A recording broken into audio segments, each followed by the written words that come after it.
একবার দেহের বেলা ডুবে যায়, এই দেহের বেলা যে আর কোনোদিন কোনো কালে কোনো যুগে আর উদয় হবে না। এ বেলা সারা জনমের মতো ডুবে যাবে। তাই দেওয়া বেলা ডোবার আগেই আমাদের ভগবানের সাধন ভজন, ভক্তের সঙ্গ, সাধু সঙ্গ, বদনে কৃষ্ণ নাম, বদনে হরি নাম, এগুলো করতে হবে। তাই সময় গেলে কখনো সাধন হয় না, সময় থাকতেই ভক্তের সঙ্গ, সাধু সঙ্গ করতে হবে। আজ গৌর হরি আমার ঘুম থেকে উঠে, সকালবেলা উঠে নিদ্রা হতে জাগৃত হয়ে যেন উত্তম আসন অভিবেশন করছে। অভিবেশন করিতে করিতে গৌর হরি আমার কোনবা ভাবে উদয় হয়েছে। তাই গৌর হরি আমার সকালবেলা উঠে নিদ্রা হতে জাগৃত হয়ে করছে কি, ওরে অঙ্গ মোরায়া উঠিয়া বসিয়া অলসে অবসর দেখি, অঙ্গ মোরাইয়া উঠিয়া বসিয়া অলসে অবসর দেখি,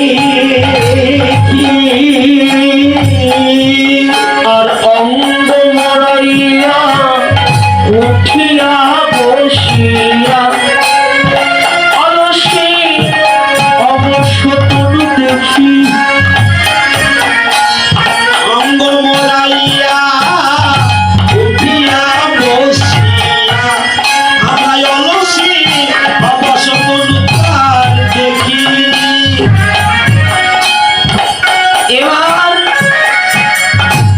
মনে হয় কাল বুঝিনি যাইনি গোরা, মনে হয় কালে বুঝিনি যাইনি গোরা, মনে হয় কাল বুঝিনি যাইনি গোরা, কাল বুঝিনি যাইনি গোরা, ওই রজনী জেগে চাপন করেছে, মনে হয় কাল বুঝিনি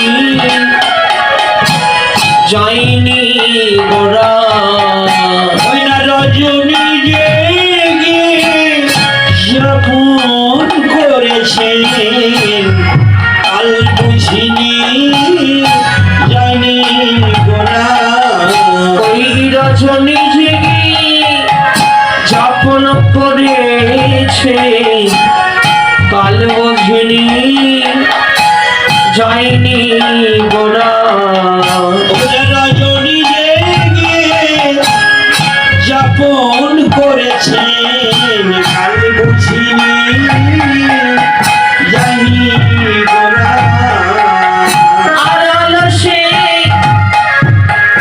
অবশ্য কোনো দেখি,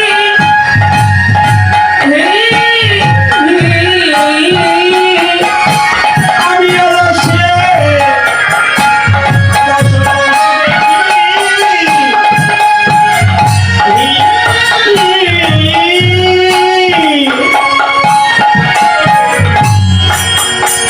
এই যে গৌর হরি আমার গত রজনীতে বুঝি নিদ্রা যান নাই, কেননা গৌর হরি আমার গত রজনীতে নাম সংকীর্তন করে গৌর আমার যেন নিদ্রা হতে জাগৃত হয়ে হরিবল উত্তম আসনে অভিবেশন করছেন। অভিবেশন করিতে করিতে গৌরের অষ্টসাত্ত্বিক ভাবেই যেন উদয় হয়েছে।